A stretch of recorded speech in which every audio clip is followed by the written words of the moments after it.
Ashes series Australia के नाम। पांचवें और आखिरी टेस्ट में इंग्लैंड को 5 विकेटों से शिकस्त। 160 रन का हदफ कैंगरूज ने 5 विकेटों के नुकसान पर हासिल कर लिया। मार्नस लिबुशेन 37, जैक विदाल 34 और ट्रेविस हेड 29 रन बनाकर आउट हुए। इंग्लैंड की टीम दूसरी इनिंग्स में 342 रन बनाकर आउट हो गई थी। जैकब बीथल 154 रन बनाकर नुमायां रहे, जबकि मिचेल स्टार्क और वेबस्टर ने 3-3 खिलाड़ियों को पवेलियन की राह दिखाई। इंग्लिश टीम ने पहली इनिंग्स में 384 रन बनाए। जवाब में ऑस्ट्रेलिया ने 567 रन स्कोर किए। ऑस्ट्रेलियाई टीम ने 5 मैचेस की सीरीज 4-1 से जीत ली। मुल्क के मुख्तलिफ शहरों में धुंध का राज। हद निगाह कम होने से मोटरवे और कौमी शाहराहों पर ट्रैफिक की रवानी मुतासर। मोटरवे मुख्तलिफ मकामात से ट्रैफिक के लिए बंद। M4 पर पिंडी भटिया से मुल्तान, M5 पर रोहड़ी से मुल्तान तक गाड़ियों का दाखिला ममनू। हद निगाह बेहतर होते ही M1 पेशावर से गाजी खजरो इंटरचेंज, M2 को लाहौर से कोट मोमी तक ट्रैफिक के लिए खोल दिया गया। M3 को फैजपुर से दरखाना तक खोल दिया गया। मोटरवे पुलिस की ड्राइवर्स को फॉग लाइट्स का इस्तेमाल यकीनी बनाने की हिदायत। वज़ीर-ए-आज़म शहबाज शरीफ आज कोयटा का एक रोज़ा दौरा करेंगे। वफाकी वज़रा भी हमरा होंगे। वज़ीर-ए-आज़म सूबे में अमन अमान की सूरत हाल पर आला सतह इजलास की सदारत करेंगे। बलोचिस्तान की सिक्योरिटी और मजमूई सूरत हाल का जायजा लिया जाएगा। इत्तेहादी जमातों के पार्लिमानी रहनुमाओं से मुलाकातें भी शेड्यूल। वज़ीर-ए-आज़म दानिश स्कूल का इफ्तिताह भी करेंगे। पीटीआई वफ्द का आज स्पीकर कौमी असम्बली से मुलाकात का फैसला। बैरिस्टर गोहर की सरबराही में रहनुमाओं का इस्लामाबाद में अहम इजलास। सलमान अकरम राजा, असद कैसर, जुनैद अकबर और दीगर की शिरकत। स्पीकर से मुलाकात में महमूद खान चकजई की बतौर अपोजिशन लीडर तकर्रुरी का नोटिफिकेशन जारी करने का मुतालबा किया जाएगा। अमरीकी रियासत मिनेसोटा में इमिग्रेशन हुकाम ने फायरिंग करके एक खातून की जान ले ली। इमिग्रेशन ऑफिसर ने दावा किया मिनियापोलिस में खातून ने गाड़ी से अहलकारों को कुचलने की कोशिश की। सदर डोनाल्ड ट्रंप का इमिग्रेशन हुकाम का दिफा। कहा ICE अफसर ने खुद को बचाने के लिए फायरिंग की। हलाक होने वाली खातून बदनज़मी फैला रही थी। गवर्नर मिनेसोटा का वाक़े पर अफसोस का इजहार। कहा ट्रंप की पॉलिसीज अवामी सलामती के लिए खतरा हैं। मेयर मिनियापोलिस ने ट्रंप इंतजामिया का मौक़िफ़ मुस्तरद कर दिया। कहा वाक़या इमिग्रेशन हुकाम की लापरवाही है। हुकूमत बेबुनियाद कहानी सुना रही है। वाक़े के बाद मिनियापोलिस में हालात कशीदा। शहरियों की बड़ी तादाद सड़कों पर निकल आई। मेयर न्यूयॉर्क ज़ोहरान ममदानी ने छापे जालिमाना और गैर इंसानी करार दे दिए। कहा न्यूयॉर्क तारिकीन वतन के हुकूक के लिए खड़ा है। न्यूयॉर्क के रिहायशी चाहते हैं कि शहर में महफूज रहें। कांग्रेस विमेन अलहान उमर ने भी ICE के इकदाम को नाकाबिल मुआफ़ी और काबिल मजम्मत करार दिया। कहा यह रियासती तशद्दुद है, ICE को जवाब देना होगा। बहरे ओकियानूस में 2 बड़ी ताकतें आमने सामने। अमरीकी बहरिया और कोस्ट गार्ड्स ने वेनेजुएला की नाकाबंदी से बच निकलने वाले रूसी बहरी जहाज पर कब्जा कर लिया। US यूरोपीय कमांड का कहना है कि अमरीकी कोस्ट गार्ड्स और फौज ने मुश्तरका कार्रवाई के जरिए ऑपरेशन मुकम्मल किया। कार्रवाई के वक्त रूसी जहाज भी करीब थे। रूसी आबदोज भी अतराफ में मौजूद थी। बरतानवी वज़ीर दिफा का कहना है कि ऑपरेशन में बरतानिया ने मदद की। अमरीका को मुआवनत बैनुल-अक़वामी कानून के तहत फराहम की गई। रूस का शदीद रद्द-ए-अमल। ऑयल टैंकर पर कब्जा बहरी क़ज़ा की करार दे दिया। अमरीका से रूसी अमले की फौरी वापसी का मुतालबा। रूसी वज़ारत ख़ारिजा ने कहा रूसी टैंकर बैनुल-अक़वामी पानियों में था। रूसी अमले के साथ इंसानी सलूक अपनाया जाए। अमरीका रूसी शहरियों की जल्द वापसी में रुकावट न बने। वेनेजुएला का बिजनेस पार्टनर बनने का फैसला खुशाइन। सदर ट्रंप ने ट्रूथ सोशल पर कहा मुआहदे से अमरीकी सनअत, मुलाजमतें और तवानाई सेक्टर को फ़ायदा होगा। तेल से सिर्फ अमरीकी मसनूआत खरीदी जा सकेंगी। ज़राई मसनूआत, अद्विया, तिब्बी आलात और तवानाई का साजो सामान शामिल होगा। वेनेजुएला के तेल से हासिल होने वाली रकम ग्रिड और तवानाई सेक्टर की बेहतरी पर खर्च होगी। 2027 के लिए अमरीकी फौजी बजट $1.5 ट्रिलियन होना चाहिए। वेनेजुएला का तेल सिर्फ अमरीकी मफाद में फ़रोख्त होगा।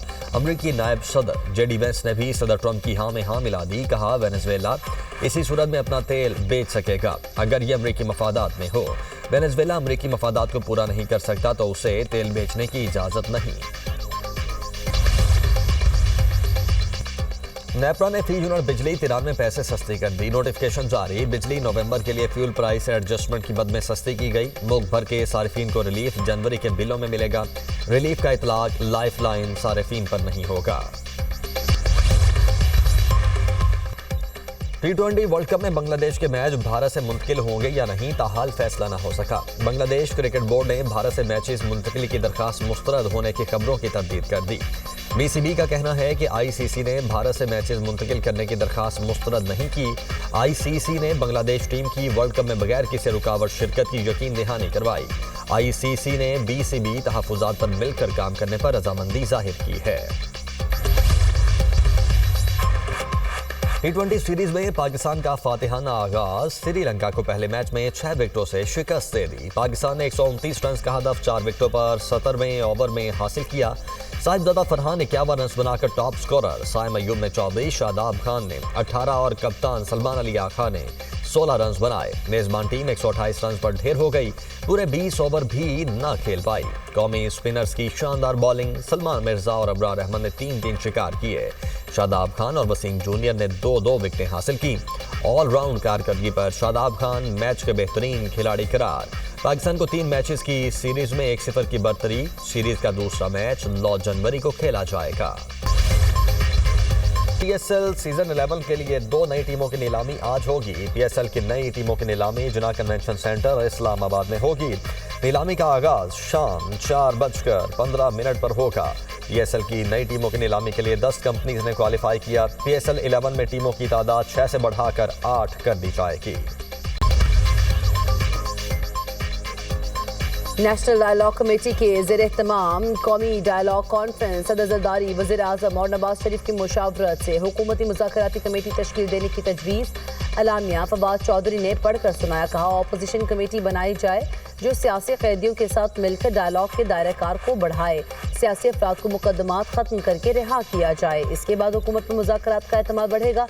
सेनेट और कौमी असम्बली में ऑपोजिशन लीडर का तकर्रुर किया जाए। इजलास में शाहिद हकान अब्बासी, लियाकत बलोच, शेर अब्दुल मरवत, बैरिस्टर सैफ, इमरान इस्माइल, शहजाद वसीम की शिरकत। शाहिद हकान अब्बासी ने कहा कि इंतशार होगा तो मुल्क तरक्की नहीं करेगा।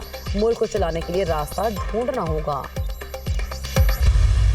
वो पीटीआई ने आज तक सिवाय गालियां देना और तनकीद करने के अलावा क्या किया है? इनकी लीडरशिप ने इनको सिखाया क्या है?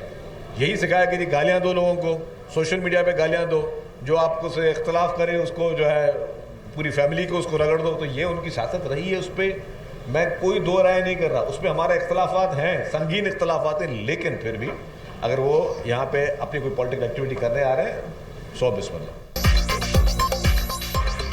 बानी पीटीआई की सियासत और सोच से इख्तलाफ है। शर्जील इनाम अमन की मीडिया टॉक। कहा बानी पीटीआई खोलकर तालिबान दहशतगर्दों को सपोर्ट करते हैं। तहरीक इंसाफ की लीडरशिप ने अपने लोगों को गालियां देने के अलावा कुछ नहीं सिखाया। ये मुल्क के इदारों के खिलाफ घिनौना प्रोपेगेंडा कर रहे हैं। वज़ीर आला खैबर पख्तूनख्वा को सिंध में प्रोटोकॉल देंगे। हमारे सूबे के अवाम मेहमान नवाज हैं। सुहेल अफरीदी को कानून और आइन के दायरे में रहकर सियासी सरगर्मियों की इजाज़त है।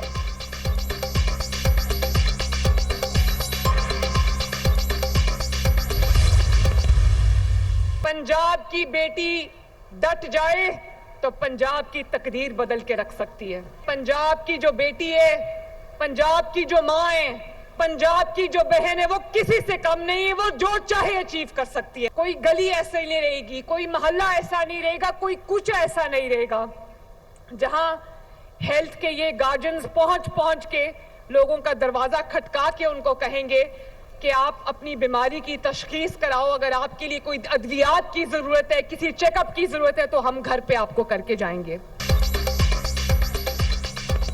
पंजाब की बेटी डट जाए तो सूबे की तकदीर बदल देती है। वज़ीर आला पंजाब मरीम नवाज का कम्युनिटी हेल्थ वर्कर्स की पासिंग आउट तकरीब से खिताब। कहा मेरी गवर्नेंस का मॉडल है, लोगों को खुद चलकर ना आना पड़े बल्कि गवर्नमेंट खुद अवाम की दहलीज पर जाए। पंजाब में हर बीमार का बर वक्त इलाज होगा। मेरा ख्वाब है सरकारी अस्पतालों में किसी मरीज को मुश्किल का सामना न करना पड़े। सूबे के तमाम शहरों में कार्डियोलॉजी यूनिट्स बन रहे हैं। लोगों के घरों तक मुफ्त इंसुलिन अद्वियात पहुंच रही हैं। दुनिया ने माना कि सुथरा पंजाब सबसे बड़ा सफाई का प्रोग्राम है।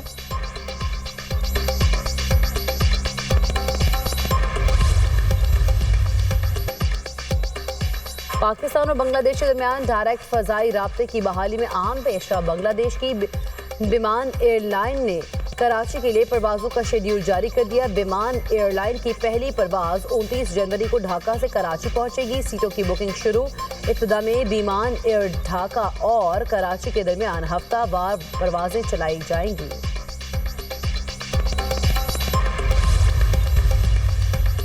बिलावल भुट्टो जरदारी से नासिर हुसैन शाह और सईद गनी की मुलाकात। सूबाई वुज़रा ने पार्टी क़यादत को अपने महकमों की कारकर्दगी से आगाह किया। बिलावल भुट्टो से अरकान सिंध असेंबली मुमताज़ चांडियो और सजीला लगारी की भी मुलाकातें। अवामी मसाइल और उनके हल पर ब्रीफिंग दी। ख़वातीन की सियासत में ज़्यादा से ज़्यादा किरदार पर गुफ्तगू।